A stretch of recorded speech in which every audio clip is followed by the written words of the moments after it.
He probably can't even hear music." He laughed. Not knowing the man in uniform was profoundly deaf, but when that same guard stepped forward, took the piano from him and began to play, using nothing but muscle memory and vibrations, the entire crowd forgot how to laugh now before we reveal the full story. Hit that subscribe button and drop a comment telling us where in the world you're watching from now. Without further ado, let's get into it. The wind had teeth that afternoon, the kind that finds every gap in your coat and reminds you that London spring is more promised than delivery outside Buckingham Palace. Tourists huddled together in that particular way people do when they're determined to have a good time, despite the weather. Phones were out, scarves were tight, and the forecourt buzzed with a dozen languages all asking the same question. Are they real people under those hats? The iron railings were cold enough to bite through gloves, but that didn't stop visitors from pressing against them, trying to get the perfect shot. Children perched on shoulders pointed and giggled, while their parents juggled cameras and kept one eye on the time. A street performer's saxophone drifted from somewhere down the mall, mixing with the rumble of red buses and the occasional honk of a black cab, stuck in traffic through it all. Colour Sergeant Euan Hartley stood perfectly still behind the rope barrier, a living statue in scarlet wool and polished leather. His bear skin cap added nearly 2 feet to his already impressive height, casting his face in shadow, while tourists snapped photos and made jokes about wax museums. The brass buttons on his tunic caught what little sunlight broke through the clouds, and his white belt was so clean it actually hurt to look at directly. 6 years of ceremonial duty had taught him to tune out the noise, the pointing, the occasional idiot who tried to make him laugh. He developed a kind of tunnel vision that let him see everything, without appearing to notice anything. The businessman checking his watch, the teenagers plotting their next joke, the elderly couple sharing a thermos of tea, all of it registered. None of it mattered what. They didn't know what nobody knew except his commanding officer and the medic who'd signed his return to duty papers was that Euan couldn't hear a single word they were saying. The blast had taken his hearing 6 years ago during a routine demolition exercise in Qatarik. One moment he was calling out range clearances, the next he was lying in a field hospital staring at a doctor's mouth, moving with no sound coming out.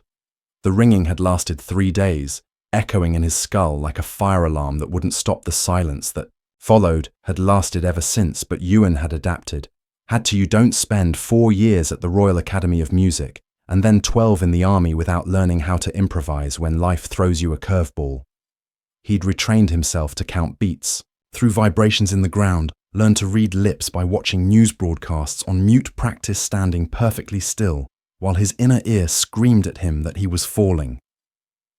The worst part wasn't the silence itself, it was what the silence had taken from him. Music had been his first language, the thing that made sense when words failed.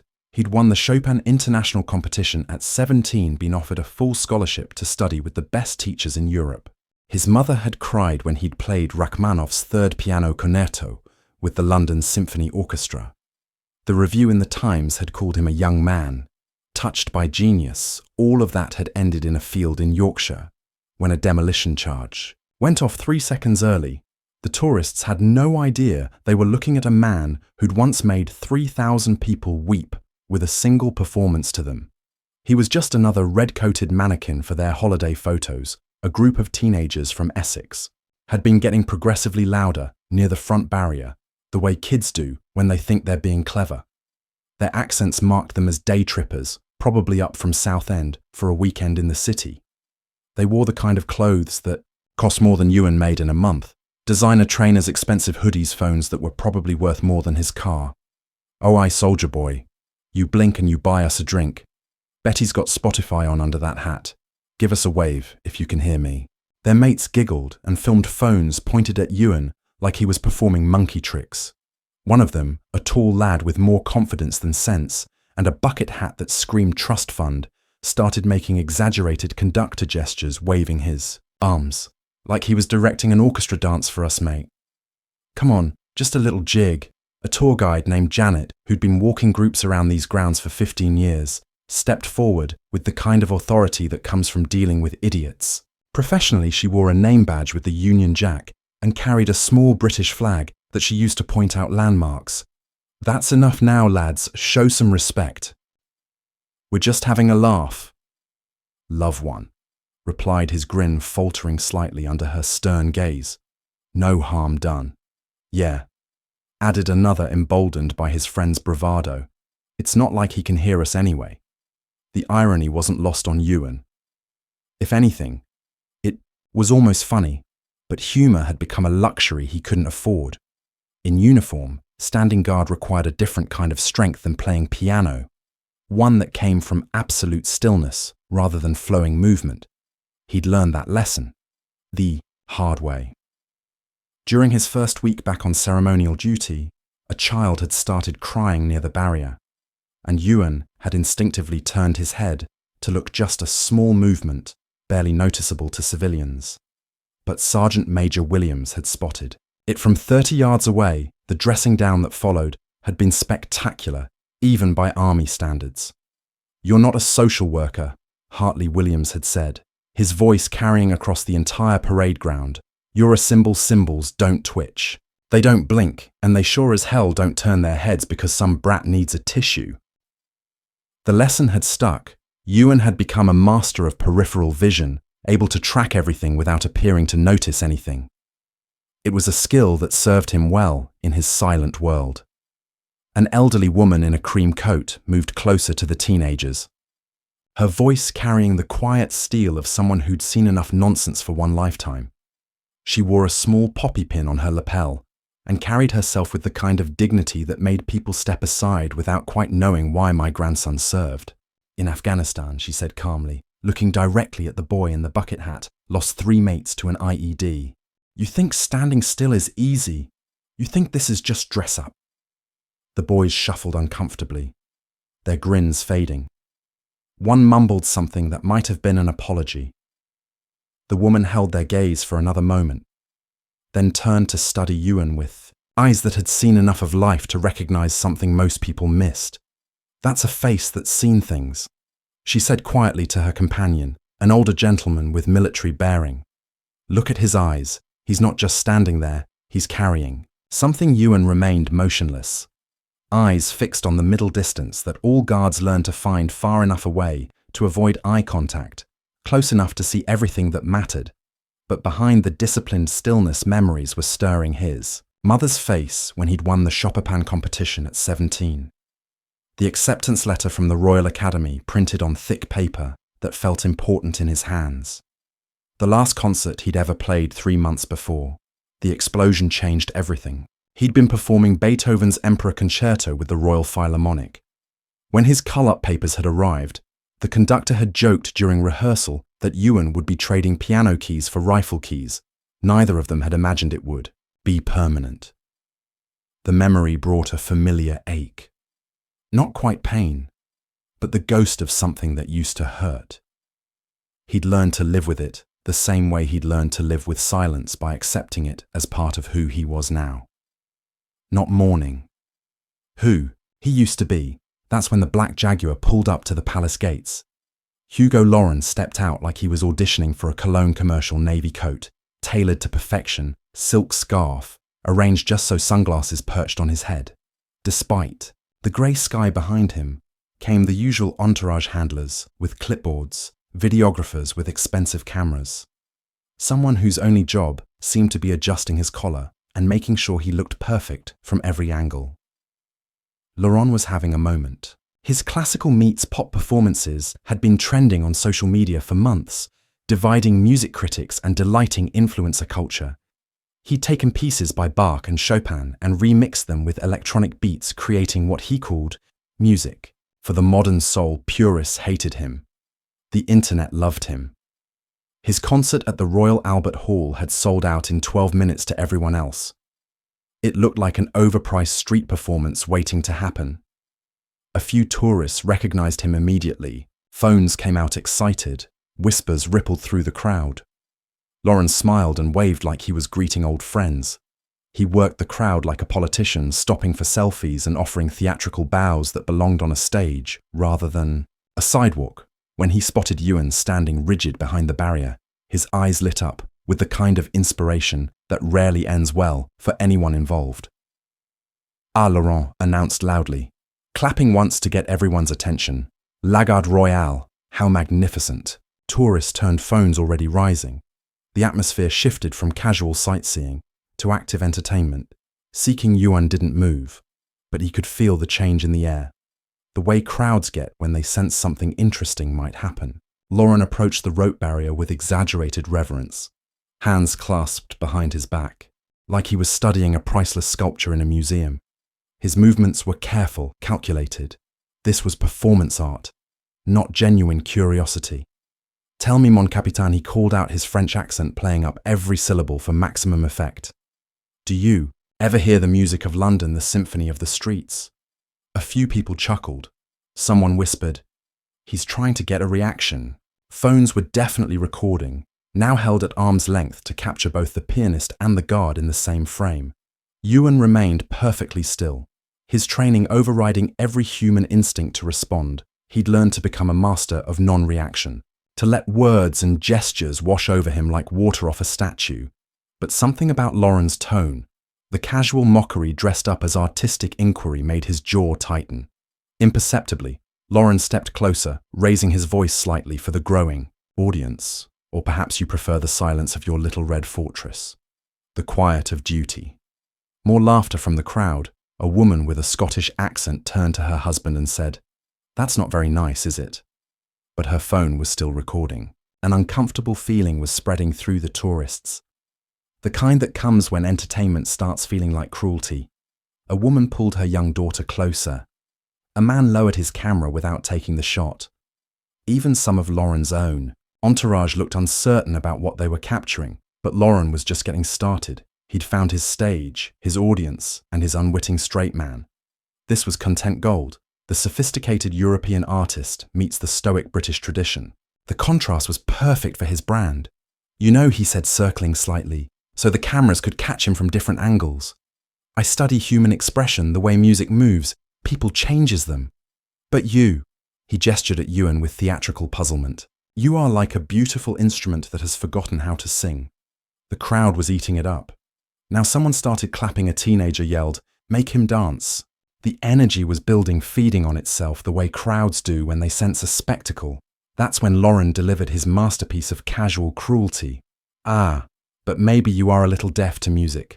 No stone ears for a stone soldier." The laughter that followed was sharper, more nervous. Several people glanced at each other uncomfortably. Even Lawrence's videographer looked uncertain about what they were capturing. But the pianist was riding the wave now, drunk on attention, and the power of having an audience in the palm of his hand.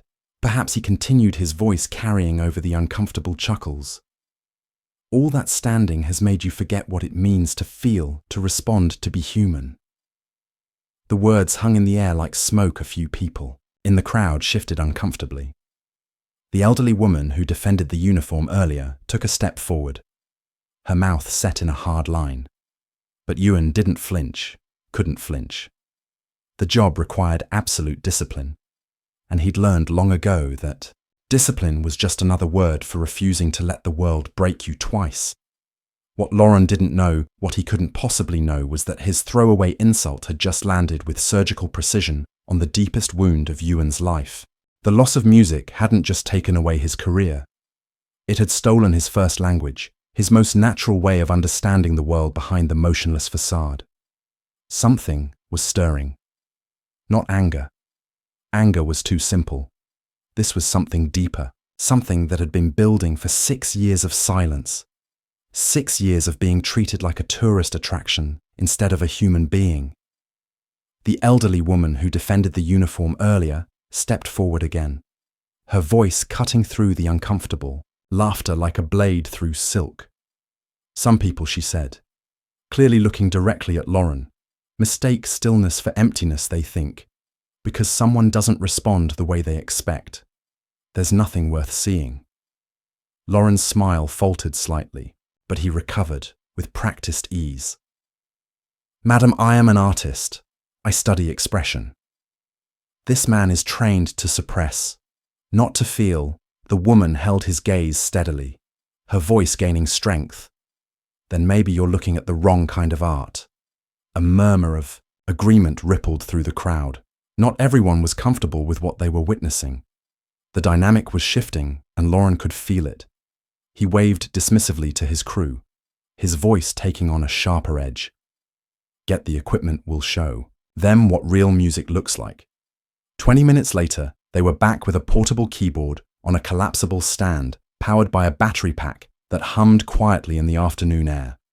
Lauren had also acquired a small speaker and a wireless microphone, turning what had been a simple confrontation into a full-scale performance. He positioned himself facing Euan, then turned to address the growing crowd with the confidence of someone who'd never doubted his own brilliance. "Earlier, I met a monument to silence," he announced theatrically, his voice carrying clearly through the microphone, "a fortress of stone. Let us see if music can move even the most immovable." The crowd had grown significantly during his absence. Word was spreading on social media someone had posted a video of the initial confrontation, and people were coming to see what would happen next. The forecourt was packed now, with tourists pressing against the barriers and craning their necks to see over each other. Lauren launched into a flashy rendition of Beethoven's Ode to Joy, mashed up with something that sounded like elevator music. It was technically impressive and absolutely soulless, the kind of performance designed to get views rather than move hearts. His fingers flew across the keys with practiced precision, but there was no soul behind the notes. The crowd was eating it up, though phones were everywhere capturing every moment someone started clapping along. A teenager yelled, "Dance, soldier!" The energy was building, again feeding on itself. Lauren played louder, showing off with runs and flourishes that served no purpose except to demonstrate his technical skill, and all the while he kept glancing at Euan, waiting for some crack in the perfect stillness. But Euan didn't move, couldn't hear the music, but he could feel the vibrations through his boots, sense the rhythm in the way people swayed. It reminded him of practice sessions at the academy, when he used to place his palm flat on the piano lid to feel the resonance of the strings. The memory brought a familiar pang, not quite pain, but something close to it. He had once again been more than excellent at it, and Lauren ended with a flourish, his hands flying over the keys in a cascade of notes that wowed the crowd, but said nothing about the music itself. He stood and bowed deeply, savouring the applause. "You see," he exclaimed to Euan, his voice ringing out loud over the microphone, "this is what happens when music meets life, when art meets feeling." The guard still hasn't reacted, and Lawrence's smile is now appearing strained. He had anticipated some reaction by now, maybe a twitch or a blink, anything to indicate that his act was having an impact. But Euan remained as still as a piece of sculpted stone. Then a little voice broke through the applause, whispering, "Mommy, maybe he can't hear the music," as a little girl close to the front tugged on her mother's coat.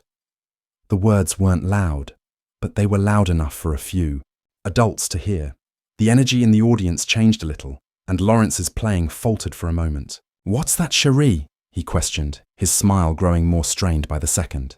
The girl moved closer to the rope, her plastic princess tiara reflecting the light. She couldn't have been more than 5 years old, with her lovely golden curls and solemn blue eyes. "Maybe he can't hear," the girl simply stated. "That's why he's not moving." The damage was done when her mother tried to pull her back, whispering a sheepish apology. But now people were looking at Euan differently, with something like understanding rather than contempt. The forecourt fell silent in an awkward atmosphere. "Well then, perhaps he will feel it," Lauren said, trying to smile while he saw his confidence falter for the first time. "Yes." Euan made a low, long chord that reverberated through the stone pavement and up through everyone's feet. It was something he felt in his bones, in his chest, and in the soles of his feet. The vibration was recognizable and even soothing, but this was no longer music. Rather, it was sarcasm disguised as performance. This is when something inside of him finally snapped. Not his discipline or training, but something more profound. His patience. Without warning or ceremony, Colour Sergeant Euan Hartley stepped forward, taking one measured step after another. The crowd gasped as if they had seen something impossible. Lauren's hands froze above the keys, and his mouth fell open in surprise. Even the pigeons on the palace roof appeared to pause in the middle of the commotion as a palace steward emerged from the side gate, walking quickly toward the disturbance. However, he stopped when he saw that Euan was moving with purpose rather than fear. This was something else entirely, not a medical emergency or a security breach. Euan moved with the same precision that he brought to everything else, keeping his shoulders square, his spine straight, and every action deliberate and controlled. He approached the keyboard and gestured once, clearly indicating that it was his turn. Lauren looked at him, his smugness replaced with confusion. "Can you even play?" Lauren started, then stopped himself as he realized what he was about to ask. The forecourt fell silent again, as this was now something deeper and more personal than entertainment. With exaggerated gallantry, Lauren stepped aside. However, his confidence was faltering. "The stage is yours more." Euan moved to the keyboard and knelt on one knee, his attire immaculate despite the concrete. He slowly and precisely removed his white gloves, carefully folded them, and set them aside. Then he placed his left hand flat on the plastic casing of the keyboard, palms spread wide to catch the vibrations. As Euan adjusted his position slightly, seeking the right angle to feel the resonance through the instrument's housing, the audience remained completely silent. He couldn't hear a single note, but he didn't need to. The music resided in his hands. This wasn't the showy technical show. With an unhurried, unflashy perfection, the first notes of Debussy's Clair de Lune floated into the air like a prayer. Every phrase came out with the kind of exquisite precision that can only come from years of study, years of practice, and years of living inside music until it becomes a part of your DNA. Euan's fingers glided over the keys with incredible grace, finding each note through memory and muscle, through the vibrations that traveled up from the strings, through the plastic housing, into his palm and up his arm to his heart. The audience was silent in a way that went beyond simple silence. This was reverence. Lauren had given them something else entirely: music as language, prayer, and the most profound articulation of human emotion. Each note was carefully placed, and each phrase was crafted with an artistry that could only be lived, not taught. While listening, a woman in the crowd began to sob silently, tears streaming down her face. Without thinking, a man took off his cap and held it against his chest as though he were in church. Somehow, the youngsters stopped fidgeting, realizing that they were seeing something sacred. Lauren stood still, his mouth somewhat open, watching a master at work. All of the smugness he had brought to the encounter had vanished. He was no longer witnessing a soldier playing piano. Rather, he was seeing a true artist bare his soul to a group of strangers. This was not a performance, but a confession of 6 years of silence, 6 years of loss, and 6 years of being treated as a costume rather than a person. It was all expressed through fingers that remembered what his ears had forgotten. The second movement was like dawn breaking, with each phrase more exquisite than the previous. Euan's touch was faultless. It was neither too light nor too heavy, but it applied the precise amount of pressure to make each note sing. The bass notes rolled like distant thunder beneath the crystal-clear melody, and his left hand provided the softest accompaniment. Somewhere in the crowd, someone whispered, "My God." Someone else was filming, but they instinctively lowered their phone halfway through, realizing that some moments were too valuable to be captured. An elderly man with a military demeanor stepped forward, his eyes shining with unshed tears. He had heard Debussy perform in concert halls all over the world, but never before with such unadulterated honesty. As Euan played the last movement with ever-increasing intensity, his entire body swayed slightly with the music. He was able to feel the notes in every fiber of his being, even though he couldn't hear them, as if they were water, light, or something else, something pure and beautiful that had been waiting 6 years to be released. The final arpeggio came like a prayer being answered, each note floating into the London air with perfect clarity. The last chord hung suspended for a moment, then faded into silence. Real silence, The kind that comes after revelation. Euan opened his eyes, stood and replaced his gloves with military precision. He returned to his post, resumed his stance, rifle positioned correctly, eyes forward, expression neutral as if nothing had happened, but everything had happened. The crowd didn't know how to respond. Applause felt wrong somehow, too crude for what they'd just witnessed. A few people tried gentle clapping, a whispered, "Bravo!" But it died. Quickly, swallowed by the weight of what they'd experienced. Instead, they just stood there, looking at the guard they'd been mocking moments before, understanding for the first time that the red coat and bearskin cap held a human being. A gifted, broken, beautiful human being who just shared his soul with a bunch of strangers. A royal lieutenant emerged from the palace gates, walking quickly but quietly toward Euan. Lieutenant Morrison had been watching from inside, drawn by reports of a situation at the main barrier. He'd expected to find a tourist causing trouble or a security breach. Instead, he'd witnessed something he'd remember for the rest of his life. He leaned close enough to be lip-read and whispered, "That was 6 different protocol violations." Euan didn't respond, his eyes fixed on the middle distance. Morrison studied his face for a moment, taking in the slight tension around the eyes, the almost imperceptible relaxation in the shoulders. Then he added, "And the most beautiful thing I've heard in 20 years of service." He gave a subtle nod and withdrew, making a mental note to include this in his report, not as a disciplinary matter, but as something else entirely, something that reminded him why he joined the army in the first place. Lauren stood motionless beside, his keyboard looking smaller somehow. The confidence that had carried him through his performance had evaporated completely. He stared at Euan for a long moment, then stepped forward and offered a bow. Not theatrical this time, but genuine, real respect. From one musician to another. "Merci," he said quietly, his voice barely audible without the microphone. I did not know." Euan gave him the slightest nod in return. Not forgiveness, acknowledgement. Laurent packed up his equipment in silence, his entourage hovering uncertainly nearby. The jovial atmosphere of the earlier performance was gone, replaced by something more complex as he prepared to leave. He paused and looked back at Euan one more time. "What piece was that?" he asked quietly. The elderly woman who defended the uniform earlier stepped forward. "Clair de Lune," she said softly. "Debussy, my late husband used to play it." Laurent nodded, committing the name to memory. Then he gathered his things and walked away. His shoulders slightly bowed, his usual swagger nowhere to be seen as the crowd began to disperse. The conversations were different, hushed, respectful. The teenagers from earlier had vanished entirely, probably reconsidering their definition of entertainment. People moved away from the barrier slowly, reluctantly, as if they were leaving a sacred space. The old woman stood close to the barrier, her eyes still wet with tears.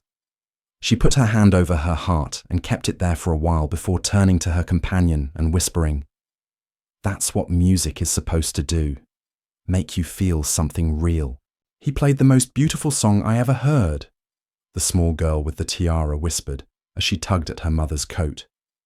"Yes, sweetheart, he did," her mother said, pulling her daughter close. A businessman who had been filming on his phone deleted the video without ever watching it back, because some of the things he had captured were meant to be experienced rather than shared. Euan, as usual, stood guard with his eyes forward, spine straight, and perfectly motionless. But the silence around him had changed. It was no longer something he carried alone. It was something he had taught others to understand. The forecourt slowly returned to normal, with tourists snapping photos, guides explaining history, and kids asking why the guards don't smile. However, something was different now. People approached the barrier with greater respect, spoke more respectfully, and saw human beings in the motionless red figures rather than tourist attractions. As the afternoon light faded, Euan remained at his post, counting vibrations instead of sounds, reading lips instead of hearing voices, and protecting traditions that had outlasted empires and would outlast whatever came next. But now, in his silence, he carried something new, not just loss, but the memory of what it felt like to make music again. Even if he couldn't hear it, he felt every note in his bones, in his heart, in the hushed reverence of strangers who had witnessed something they would never forget. In the distance, the saxophone player down the mall had started up again, playing something soft and mournful that drifted on the evening air, the notes mixed with the traffic, conversation, and life continuing as it always did. Euan couldn't hear any of it, but for the first time in 6 years, it felt like a choice rather than a curse. Sometimes the most powerful music comes from the quietest places. Sometimes the deepest truths are found in silence. And sometimes the guard who stands motionless at his post is the one who moves the world. Have you ever been judged for something that people couldn't see? What would you have done if a crowd had made fun of your silence? If this story touched you, hit that like button and subscribe so you never miss another one. Tap the bell icon to be first in line for tomorrow's story. And if anyone in your life still thinks the royal guards are just statues, send them this video. They might just change their mind. Check out our other powerful stories appearing on your screen right now. And we'll see you tomorrow with another reminder that real strength doesn't always make noise. And sometimes it just stands and lets the world discover what silence can teach.